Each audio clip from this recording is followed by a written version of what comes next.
Hello दोस्तों, आशा करता हूँ आप सब बढ़िया होंगे। आपके अपने यूट्यूब चैनल जानी टॉक्स में एक बार फिर से स्वागत है। दोस्तों, एचपी फॉरेस्ट गार्ड से संबंधित ये हमारी क्लास 9वीं रहेगी। नाइन्थ क्लास है आज। इससे पहले की 8 क्लासेज अगर आपने नहीं देखी हैं तो आप हमारे चैनल की प्लेलिस्ट जो एचपी फॉरेस्ट गार्ड के नाम से है वहाँ जाकर देख सकते हैं। बहुत ही महत्वपूर्ण प्रश्न डिस्कस हम कर चुके हैं। तो दोस्तों, आज भी हम डिस्कस करेंगे साइंस के बहुत ही महत्वपूर्ण 40 से प्लस प्रश्न, लगभग 50 के करीब प्रश्न हम डिस्कस करेंगे। तो दोस्तों चलिए शुरू करते हैं पहले प्रश्न से। पहला प्रश्न है, कोशिका का ऊर्जा घर किसे कहा जाता है? तो दोस्तों, जो कोशिका का पावर हाउस है वो माइटोकॉन्ड्रिया को कहा जाता है। अगला जो प्रश्न है, घरों में बिजली सप्लाई के लिए 3 तरह के तारों का प्रयोग करते हैं, लाइव, न्यूट्रल और अर्थ। इसी क्रम में तारों का रंग होता है। तो दोस्तों, आपने देखा होगा, नाम भी सुना होगा कि लाइव, न्यूट्रल और अर्थ। तो जो उन तारों का रंग होता है, लाइव का जो होता है वो लाल होता है, न्यूट्रल का काला और अर्थ का हरा होता है। अगला जो प्रश्न है, ध्रुव तारा अपने स्थान पर स्थिर प्रतीत होता है। दोस्तों, मैंने पहली वीडियो में भी आपको बताया है इसके बारे में, क्योंकि जो पृथ्वी घूर्णन करती है उसके अक्ष में सीधा है ये, इसलिए ध्रुव तारा अपनी जगह पर स्थिर प्रतीत होता है। अगला जो प्रश्न है, तारा बनने की प्रक्रिया का प्रारंभ किन गैसों से होता है? तो दोस्तों, जो तारा जो बनता है वो हाइड्रोजन व हीलियम से बनता है। अगला जो प्रश्न है, कृत्रिम उपग्रह में ऊर्जा का स्रोत क्या है? तो दोस्तों, जो कृत्रिम उपग्रह है वो सौर बैटरी के कारण चार्ज होते हैं। ये प्रश्न भी डिस्कस कर चुके हैं। आकाश का जो सबसे चमकीला तारा है वो है साइरस।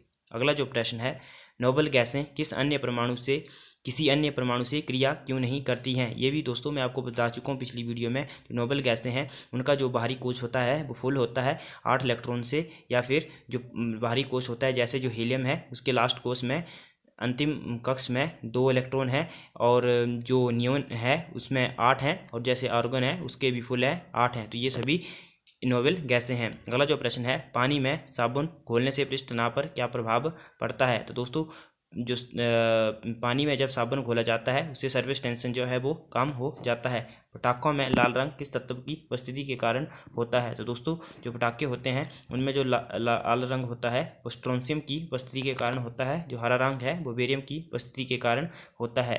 अगला प्रश्न है, फलों को पकाने के लिए किस गैस का प्रयोग किया जाता है? तो दोस्तों, फलों को पकाने के लिए एथिलीन गैस का प्रयोग किया जाता है। अगला जो प्रश्न है, फलों का अध्ययन किया जाता है तो शाखा को कहा जाता है पोमोलॉजी। अगला जो प्रश्न है, रक्त कोष में रक्त किस रसायन के साथ मिलाकर रखा जाता है? तो दोस्तों, रक्त रखा जाता है सोडियम नाइट्रेट व डेक्सट्रेट के साथ, रक्त कोष में जो रक्त होता है। अगला जो प्रश्न है, प्रकाश में ध्रुवण की घटना क्या सिद्ध करती है? दोस्तों, ये सिद्ध करती है जो पोलराइजेशन होती है कि प्रकाश की जो तरंगे हैं वो अनुप्रस्थ तरंगे होती है, ट्रांसवर्स वेव एक प्रकाश वर्ष में होते हैं। दोस्तों, जो प्रकाश वर्ष है वो एक दूरी का मात्रक है।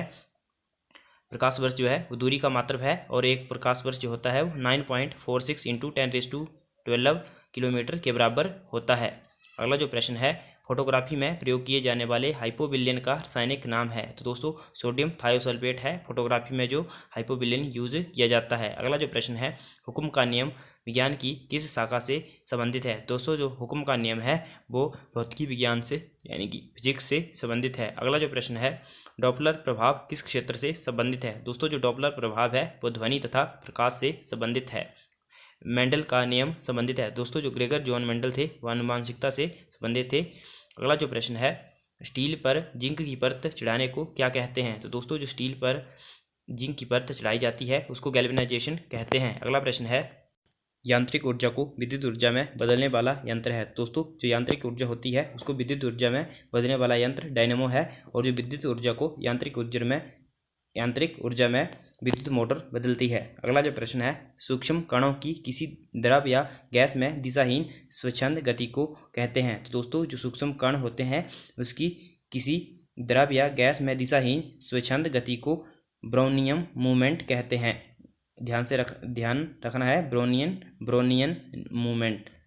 अगला जो प्रश्न है, विज्ञान की शाखा फोटोसोनिक्स से किसका अध्ययन किया जाता है? तो दोस्तों, फोटोसोनिक्स जो विज्ञान की शाखा है उसमें पौधों पर ध्वनि का प्रभाव डिस्कस किया जाता है। इस शाखा में फोटोसोनिक्स में क्रेस्कोग्राफ यंत्र से क्या जाना जा सकता है। तो दोस्तों जो क्रेस्कोग्राफ यंत्र होता है इससे पौधे के बढ़ने की दर ज्ञात की जाती है और इसका जो आविष्कार था भारतीय वैज्ञानिक जे.सी. बोस ने किया था। अगला जो प्रश्न है, प्रोटीन किनसे मिलकर बने होते हैं। दोस्तों प्रोटीन होते हैं वो अमीनो अम्ल से मिलकर बनते हैं और अमीनो अम्ल की जो संख्या होती है वो हमारे शरीर में 20 होती है। अगला जो प्रश्न है, विटामिन सी अम्लीय है क्षारीय है। तो दोस्तों जो विटामिन सी है वो अम्लीय है और विटामिन सी का जो रासायनिक नाम है वह एस्कॉर्बिक एसिड है। अगला जो प्रश्न है, बैलिस्टिक कैल्वेनोमीटर से क्या मापते हैं। दोस्तों इससे मापते हैं क्षणिक आवेश, ट्रांसिएंट चार्ज। अगला प्रयोग है, शंट का स्थायी रूप से उपयोग किस यंत्र में किया जाता है। दोस्तों जो शंट होता है उसका स्थायी रूप से उपयोग अमीटर में किया जाता है। अमीटर जो है वो विद्युत ऊर्जा का आपने देखा होगा अमीटर जो है। अगला जो प्रश्न है, रक्त कोश में रक्त किस रसायन के साथ मिलाकर जाता है। दोस्तों ये बता दिया है क्वेश्चन। अगला जो प्रश्न है, कॉपर सल्फेट को अन्य किस नाम से आमतौर पर जाना जाता है। ये भी कल बताया था, ब्लू मेट्रोल के नाम से, जिसे नीला थोथा भी कहा जाता है। अगला प्रश्न है, कंप्यूटर से संबंधित शब्द कोबोल का क्या अर्थ है। दोस्तों जो कोबोल है वो एक लैंग्वेज है जिसकी जो फुल फॉर्म है कॉमन बिजनेस ओरिएंटेड लैंग्वेज और जिसका जो यूज़ है वो व्यावसायिक कार्यों के लिए किया जाता है। अगला जो प्रश्न है, गैस का विसरण का नियम law of diffusion of gases किसने प्रतिपादित किया है। तो दोस्तों ये किया था ग्राहम ने, गैस का विसरण नियम। अगला जो प्रश्न है, खाने के सोडे का रासायनिक नाम क्या है। तो दोस्तों जो खाने का सोडा होता है उसका जो रासायनिक नाम है वो सोडियम बाइकार्बोनेट है और धोने के सोडे का नाम सोडियम कार्बोनेट है। अगला जो प्रश्न है, केल्विन पैमाने पर सामान्य वायुमंडलीय दाब पर पानी का क्वथनांक कितना होता है। तो दोस्तों ये होता है 373 केल्विन। अगला जो प्रश्न है, भारतीय मोर का जीव जो भारतीय मोर है उसका वैज्ञानिक नाम क्या है। तो उसका वैज्ञानिक नाम है पेपोक्रिस्टेस। अगला जो प्रश्न है, शरीर में रक्ताल्पता की बीमारी को किस नाम से पुकारा जाता है। तो दोस्तों आपने सुना होगा जो हमारे शरीर में आयरन की कमी से एनीमिया रोग हो जाता है। अगला जो प्रश्न है, लाइटनिंग कंडक्टर का आविष्कार करने वाला अमेरिकी वैज्ञानिक कौन था। तो दोस्तों जो लाइटनिंग कंडक्टर का आविष्कार किया था वो बेंजामिन फ्रैंकलिन ने किया था। अगला जो प्रश्न है, 98.6 फ़ारेनहाइट तापक्रम का मान सेंटीग्रेड इकाई में कितना होता है। तो दोस्तों 37 डिग्री सेल्सियस जो होता है वो 98.6 फ़ारेनहाइट के बराबर होता है। और दोस्तों जो स्वस्थ मनुष्य होता है उसके शरीर का ताप भी 37 डिग्री सेल्सियस होता है। अगला जो प्रश्न है, प्रकृति में सबसे अधिक मात्रा में पाया जाने वाला कार्बनिक यौगिक कौन सा है। तो दोस्तों जो सेल्यूलोज है वो प्रकृति में सबसे अधिक मात्रा में पाए जाने वाला कार्बनिक यौगिक है। अगला जो प्रश्न है, विद्युत की वह मात्रा जिससे 108 ग्राम चांदी कैथोड पर जमा होती है वह कहलाती है। तो दोस्तों उसको कहा जाता है एक फैराडे। फैराडे जो है वो एक यूनिट है। अगला जो प्रश्न है, पृथ्वी की आयु किस विधि से ज्ञात करते हैं। तो दोस्तों पृथ्वी की जो आयु है वो यूरेनियम डेटिंग विधि से ज्ञात की जाती है और जो पुरानी वस्तुएं होती हैं जैसे सभ्यता वगैरह का पता लगाना हो उसके लिए कार्बन डेटिंग विधि का प्रयोग किया जाता है।